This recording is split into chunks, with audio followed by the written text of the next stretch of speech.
This one's a big one. Our 100th monthly box is shipping out this week, and I'm taking you behind the scenes of what it really took to get here. I'm sharing the lessons, the flops, the growth, and everything I've learned from curating 100 different subscription boxes over the last 8.5 years. Whether you're just starting or you're deep in the game, there's something in this episode for you. Come listen. Welcome to the Launch Your Box podcast with weekly tips, tricks, and strategies to start, launch, and grow your subscription box. Now, here's your host, Sarah Williams. Welcome back to the Launch Your Box podcast. Today is a milestone episode for me. And honestly, I really didn't expect it to hit me the way that it has. I took a photo yesterday, and I took that photo at the warehouse standing in front of our 100th subscription box. Like 100 boxes is so crazy to me, but it made me a little bit emotional, and I'm going to share a little bit about that today. But it made me emotional because it's 100 boxes. That means 100 different themes, 100 different times that I've curated the boxes, 100 months of packing, shipping, sourcing, and 100 months of creating moments of surprise and joy to my subscribers. And it's wild to think about. And so I wanted to use this episode to look back on the journey, tell some stories that maybe I've never told before, and share some of the lessons that I've learned along the way, and hope that I encourage you wherever you are in your own subscription box journey, whether you're on box number 3, box 33, or maybe 303, or maybe you haven't even launched yet. This one is for you. That photo moment yesterday hit me because it made everything feel real. I was standing there in front of my 100th box. We're not talking about 100 boxes. We're talking about 100 months of boxes. And I just stopped and I thought back to the beginning of this journey, that small town girl who had no idea what this would become. And it reminded me why I started and how far I've come. So let's just start with how this feels. It feels unreal is the best word that I can describe for it. Like kind of an out of body experience, like an unreal experience in this moment of like, did this really happen? Have I done this for 100 months? Have I really curated 100 boxes over the last 8.5 years? And when you just put your mind and you think about 8.5 years of something, like that's a long time. I got to thinking about, okay, here's some of my stats, right? Like how many of these 100 months did I actually physically pack boxes? And I just pulled the calendar out and I started making notes. And I physically packed about 45 of these months myself. Some completely by myself, a lot of them with one or two employees. But once we moved into the warehouse, I kind of was banned from packing, honestly. My team didn't want me getting in the way. And it was easy to push me off to the side in the warehouse because I have this office in the corner and they're like, go back to your office. When we were in the brick and mortar retail store, there was really nowhere to go. Like I had to pack because there wasn't anywhere for me to sit and work unless I was packing. So we were just like on top of each other at the old location. And there was just nothing else to do but pack boxes when it was time to pack boxes. So the biggest thing that changed in me as a business owner over this journey is really my confidence. And it didn't happen overnight, but gradually with every box, with every launch, with every live, with every way that I showed up, with every decision that I made in this business, I really started trusting myself more. And I started realizing that I can do this.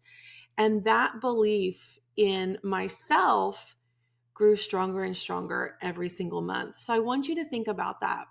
If you're just on the start of this journey, you're going to have so much personal growth.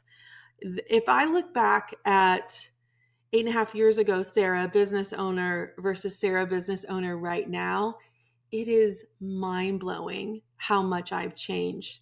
And that change just doesn't come as being a business owner, but that change happens personally too. The confidence that I have personally has changed along with the confidence that I've gained as a business owner. And every decision, every launch, every box that you do, you're going to start trusting yourself more. And I want you to just know that in the beginning, it feels like a lot.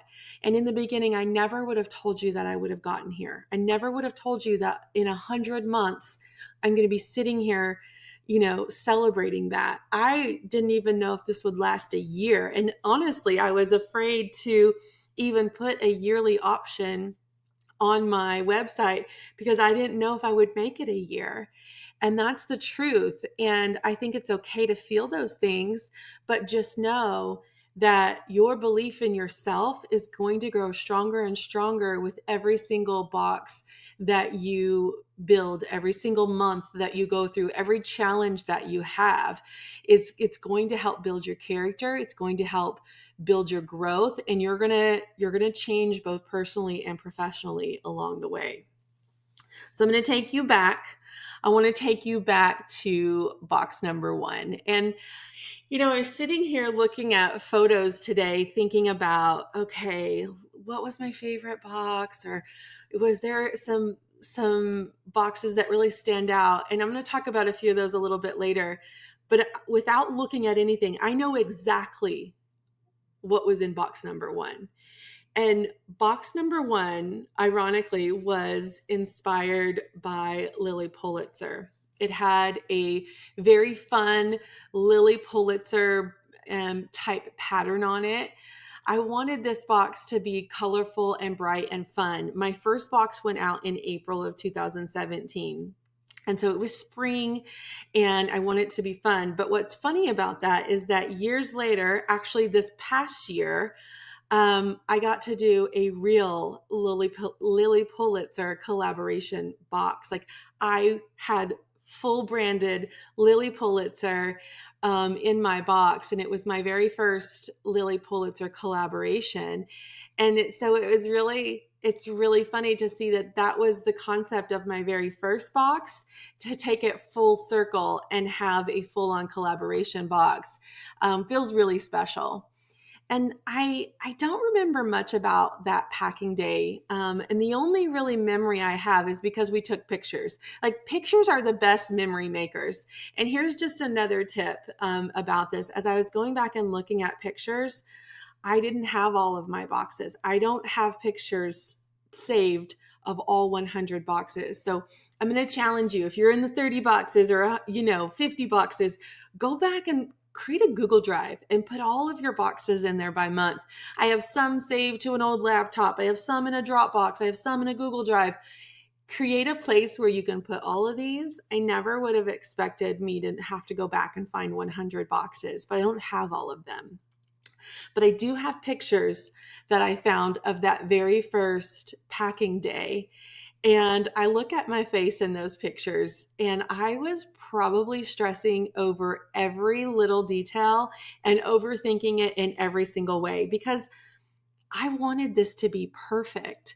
And so I want you to think about that. Like I've also grown with that a little bit, like I still want things to be perfect, but that very first one was so special. What I really remember is about sourcing that first box. So I was using a vendor and I'd never ordered 50 of anything. So that was kind of my first like gulp in my throat. I ordered 4 pieces, 8 pieces, 10 pieces max of things that I sold in my retail store. But I'd never purchased 50 of anything. So here I was picking these things out and buying 50 of them. And I told myself, worst case scenario, you sell 5 of these. You can save these for the fourth quarter because I have no doubt I will sell them in the fourth quarter. And that's what I told myself. I really didn't have a big understanding of how much to spend on each item. I really didn't know to keep my size in check to fill the box. I was just figuring it all out in real time. And I just picked these items because of the pattern. And I knew it would be fun and exciting. And so it was all these things we had to learn. But buying my first bulk order, and I say 50 as my first bulk order, now I buy stuff in the thousands. It was stressful. There was a lot of cash flow that I had sunk into this. And if this didn't work, I was now going to have to sit on this product until fourth quarter. But it was something I had to learn. And back then, I started to quickly add things to the boxes. So we get into month 2, 3, 4. I'm wanting it to keep getting better and better. So I kept adding more to the box, and I kept chasing like, oh, if I add one more thing, it'll just make it so much better. But what was happening early on is I was overspending. And those few extra dollars here and there were completely wiping out my profit. And so that's one big lesson that I've learned, is that more isn't better. And now I have a set budget, and I start with one big impactful item. I call it my hero item, of every single box. And I curate the rest of the box with the rest of the budget around that one particular item, because that one item shows a lot of value in my box. And more doesn't mean better. Better actually means better. So that's really how sourcing has gotten better for me too. Staying in budget, not losing all of my profit. And I did it for a long time before I realized that I wasn't making very much, like maybe $1 a box. Like that's how bad it got. And so keep your eye on those numbers early. That was not something that I did either. I think back to box number 1, and packaging has had a major glow up since then too. We started with brown boxes that we stamped our logo on, and we just sealed it with tape and put some cute stickers and tape on the outside. And that was the first several boxes. When I hit 100 subscribers, which was month 4, I invested in our first custom turquoise box with our logo printed on it. It wasn't really anything special. I mean, I could have done a better job, but at that time, I just didn't want to have to stamp 100 boxes anymore. So I just wanted something with our logo on it, and I just put our signature turquoise color on it. And so that worked well for a long time. And then a few years later, we rebranded the box to the monogram box, and we upgraded the entire box packaging experience with our signature quatrefoil print on it, and things like that. So it starts with one thing, and over time, you keep getting better. I got better at product sourcing. I got better at profit margins. I got better with packaging. And so I don't want you to feel like you have to have it all figured out in the beginning. It's okay to just start where you're at and keep getting better. But let's talk about some of the not so glamorous side. These are almost funny. Like these would be like my bloopers or stuff like that. But I was thinking about the things that I could talk about today. And so I kind of did some things like, what's the funniest mistake that I've made with my boxes? And I think if you would have asked me back then, it would not have been funny, but it's kind of funny now, and we laugh about it now. But I had a box one fall, I think it was 2020, but I'm not sure. And I did a t-shirt, and I designed it, "Oh my gourd," like the gourd, like a vegetable, right? And so it was just a pun on a song from the 90s. And I thought it was funny, and I thought my subscribers would love it. And I curated the whole box around these colors and stuff like that. And our subscribers did not like it. In fact, we got hate mail over it. And yeah, it was a huge lesson learned that I need to stick with things that are for the masses and not things that are just fun to me. And so that taught me a huge lesson about what my subscribers want. And it's not always what I think is cute and fun. Then I think about the box that I got the most cancellations from. And so I was like, okay, what was I call it like, it's the worst box, but I don't feel like it was the worst box, but it was the box that generated the largest amount of cancellations. And I hadn't had this amount of cancellations at that point, and it devastated me. But it was our 1 year anniversary. And I thought, okay, I've sent a lot of cute bags. I've sent a lot of cute tees, a lot of cute accessories. I'm going to do something completely different for our 1 year anniversary box. And I did a bathroom themed box with monogram towels, a cute little like cotton ball, Q-tip container, a toothbrush holder, this whole like bathroom box. And OMG, people were mad. They were like, this is not what you normally send. We hate this. And I got the largest amount of cancellations after that box ever. And I was so depressed. I think I laid in my bed for a few days, like sometimes just sobbing because I thought I completely ruined this good thing that I had done. And so that also taught me a big lesson, that what people are buying is what they love. And I need to not worry about how much of something they have. I need to keep giving it to them. And I also got like, I had some people that month that were my first subscribers, and they said, this is not what I've seen you do. I'm very disappointed. I thought it was cute bags and t-shirts and earrings and stuff. And I thought, okay, you're right. That's what we do. Why did I change that? So that's another lesson. I also thought about been our biggest shipping disaster. And I remember, I believe it was 2021, but FedEx picked up all of our subscription boxes and they left the warehouse. I went down the street, did a few businesses, and at one of their businesses right on the corner, they forgot to put their door down on the truck, and it was open. They pulled out into a busy street, 6-lane road, and our boxes started falling out of the truck, and they ended up all over the road in ditches. Some people at the stoplight jumped out of their car and stole them. Some of them were run over. That was a hard day. And I learned a lot. I learned a lot about shipping insurance, contingency plans. I was sold out that month.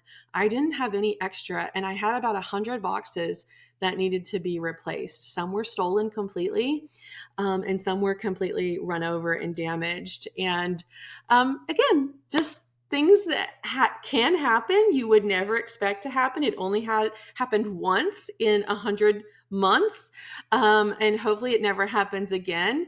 But it is what it is. And I still have months where I second guess like every single product. I worry it's not good enough. I worry that people won't love it. And then I get the best feedback. The boxes I'm most unsure about are often the boxes that they love the most.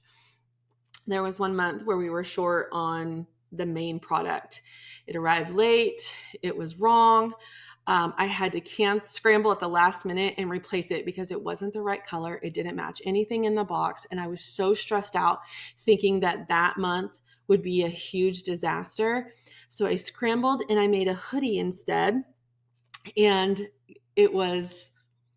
people loved that hoodie. It was the best alternate item at the last minute that I could have ever asked for. And I want you to remember that sometimes our best boxes come from that pivoting moment in our, in our businesses. So let's talk about my subscribers and some of the surprises that we have dealt with in the last several months. So my subscribers always surprise me. And, I love that they surprise me with, what am I trying to say here? They surprise me in that what I love the most is rarely the item that they love the most.